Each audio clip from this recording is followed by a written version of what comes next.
Reduce your biological age by 10 years with these 10 exercises.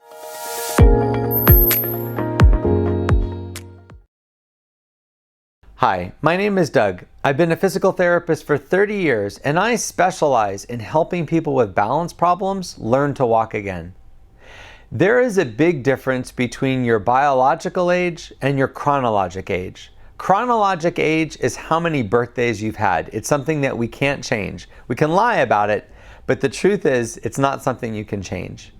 Biological age is much different. Biological age is how you appear to a researcher, a doctor, or maybe even just your physical appearance. Some people look 10 years younger than they actually are. Some people can move like someone 10 or 20 years younger than they really are.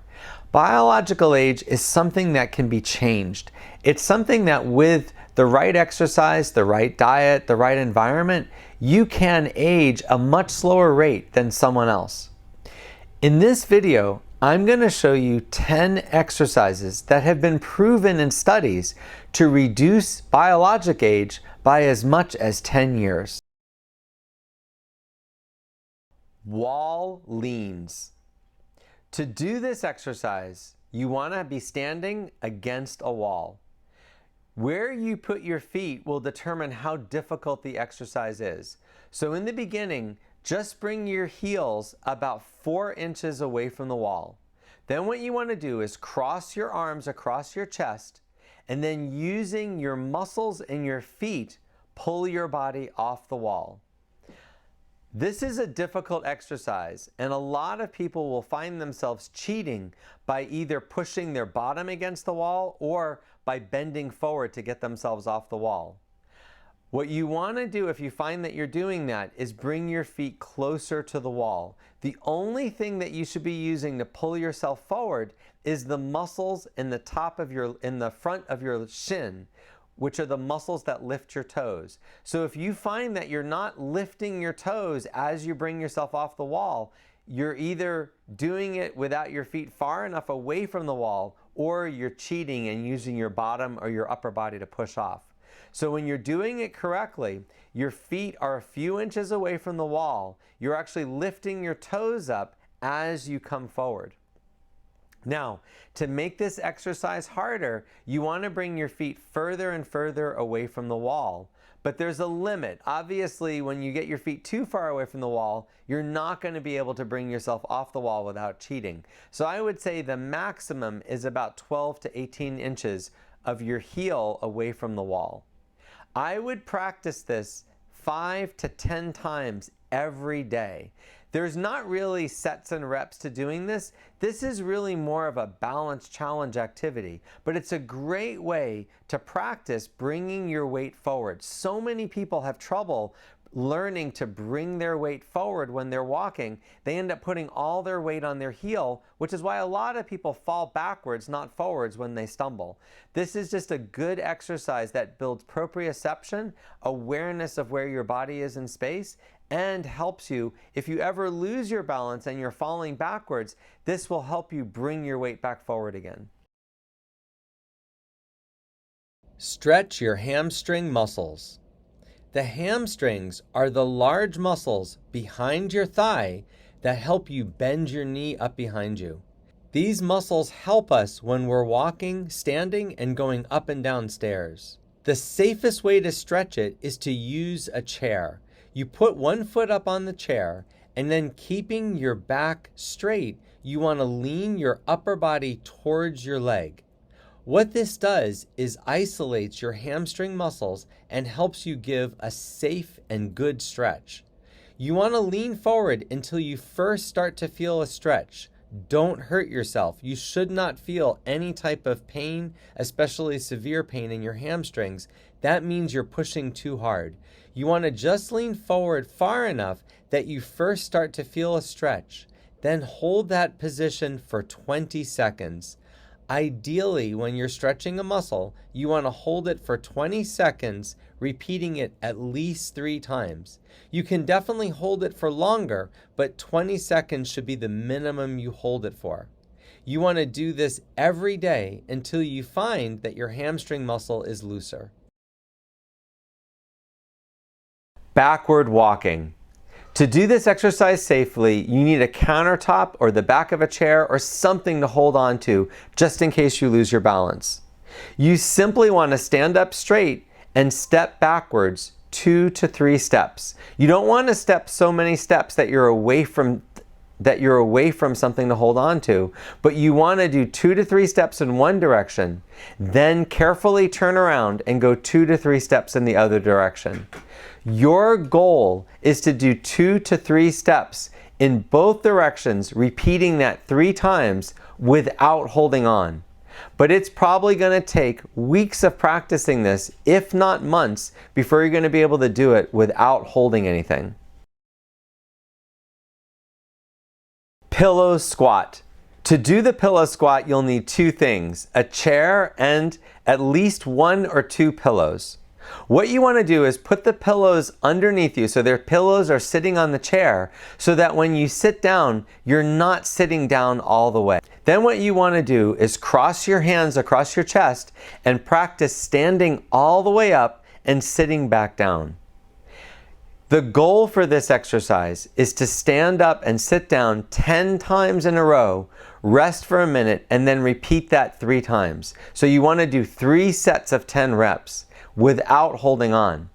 But in the beginning, you might find that you can only do 2 or 3 times without holding on to the chair. In fact, some people, even with the pillows, they may have to grab the arms of the chair to push off, and that's fine.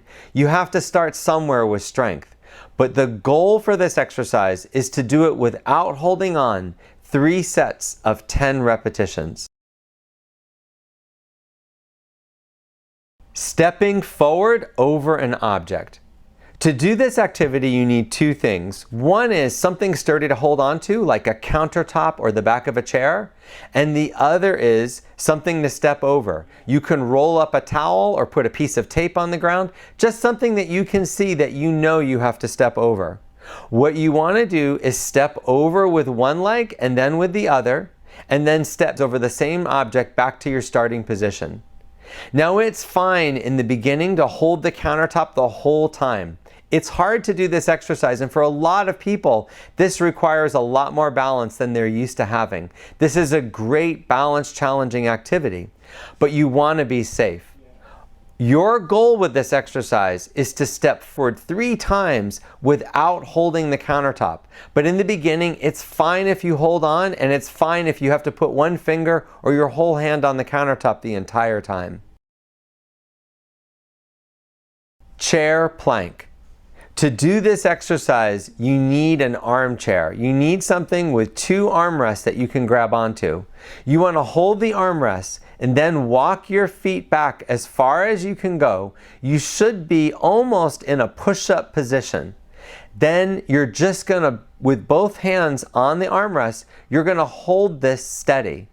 This is called a plank. It's a core exercise, and you don't move while you're doing it. What you want to do is try to be exhaled while you're doing the exercise. When you're exhaled, you're going to engage your abdominal and core muscles more. Your goal for doing this is to do it for 20 seconds without taking a break.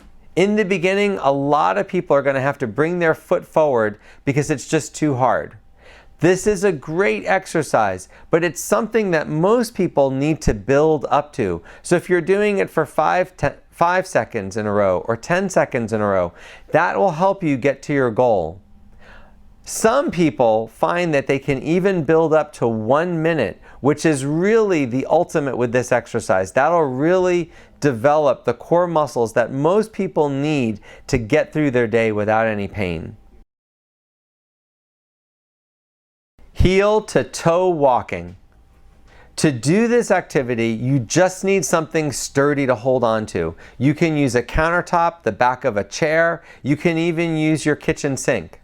You want to walk heel to toe 2 to 3 steps in one direction, then grab onto that object, turn around, and walk 2 to 3 steps in the other direction.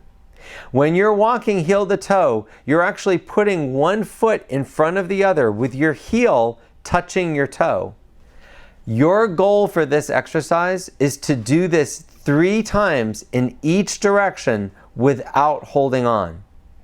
In the beginning, you might have to hold on the entire time, or at least put one finger on the countertop the whole time. That's fine. People aren't automatically able to do this exercise. Most of my clients have to practice this for weeks, if not months, every single day before they get good enough to do it without holding on. Sidestepping. To do this exercise, you just need something sturdy to hold on to. A countertop or some type of bar on the wall works the best. All you want to do is stand up straight and take a step to the side. You want to do 2 to 3 steps in one direction and then go 2 to 3 steps in the other direction. The reason is you don't want to get away from the countertop. So you want to go 3 steps in one direction and then 3 steps in the other direction.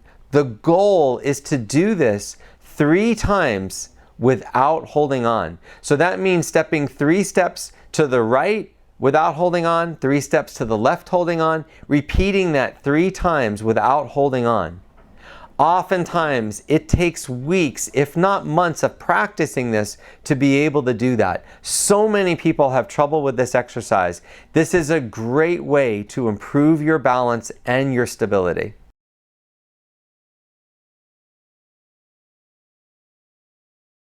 To do the standing dizziness exercise, you'll need a couple things. You want to have 2 chairs, one on either side of you, and then a sturdy chair behind you just in case you lose your balance and need to sit down. The other thing is you need something on the ground to look at, because you want to be able to look at something on the ground and focus on it, look at something straight in front of you and focus on it, and then look at something on the ceiling. So usually people have something on the ceiling they can look at and something out in front of them, but a lot of times on the ground there's nothing specific to look at. I like to use something like a piece of blue tape or an object like a ball. Now, to do this activity, what you're going to do is you want to try to stand, if possible, in the heel to toe position. That means putting your right leg in front of your left and your toe is touching your heel. Now, for a lot of people, that might be too difficult, and it's fine if you want to spread your legs apart. You can even stand with your legs side by side if you find that that's the only way you can stand without holding on. Because to do this exercise, you can't be holding on to anything. You have to let go of everything. Now, the directions are this. In this position, you want to let go of everything and then look down at the object on the floor. Keep looking at it for 2 seconds. Then look straight ahead, focusing on something for 2 seconds, and then slowly look up and focus on that for 2 seconds. Now, anytime you feel dizziness or disequilibrium, you want to keep looking in that direction until it goes away. Now, sometimes it'll go away in 3 or 4 seconds. Some people, it can be as long as 30 seconds for it to go away. The way this exercise helps you is by repeatedly practicing making that dizziness go away. That's how over time you'll improve and stop having this type of dizziness. But in the beginning, you might find that it's just overwhelming when you shift your head. Some people, when they look straight ahead, they're fine, and then when they look up, they're overwhelmingly dizzy and they have to grab onto the chair. Now, anytime you grab onto the chair, you want to switch legs. So if you're starting with your right leg forward and you lose your balance, you then want to grab the chair. Once the dizziness gets better, you want to switch legs. It's very important to never do this exercise if you're feeling overwhelmingly dizzy. If you're actually having vertigo or you feel that you can't stand anymore, you've done it too much.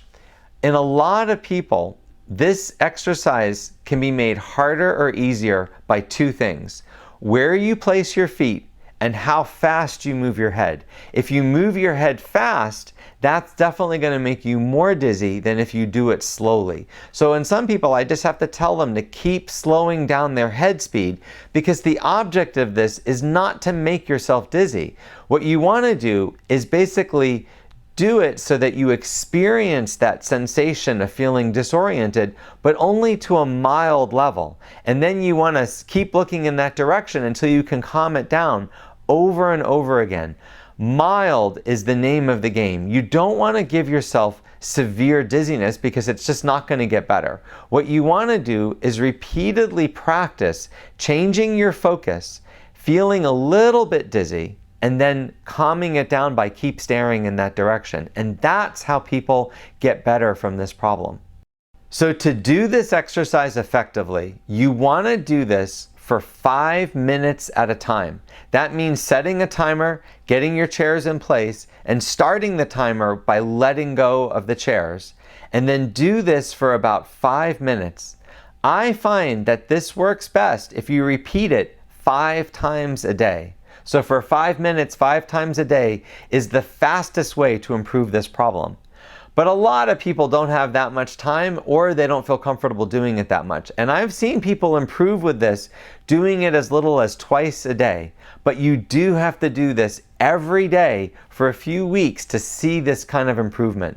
I've worked with thousands of clients, and I've seen them with central vertigo get rid of it and not have this problem anymore. But it takes doing it about 5 times a day for a few weeks before you see that difference. Step turn training. To do step training, you'll need 2 steps. You can use these aerobic steps like I use, or even anything that you can stand on. You want to arrange them so that you can stand between the 2 steps. And then all you do is you practice turning to your left and stepping up, then stepping back down to the center, then turning to the right and stepping up, and then stepping back down to the center. What this exercise will do is promote a correct turn. It'll encourage you to turn the right way and to never cross.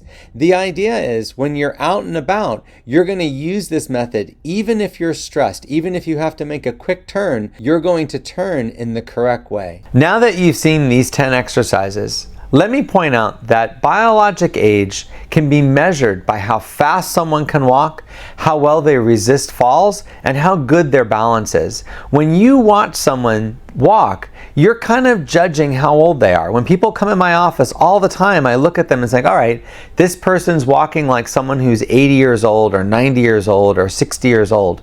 And I'm basing that on my experience with so many other people at that age and how that person looks when they walk.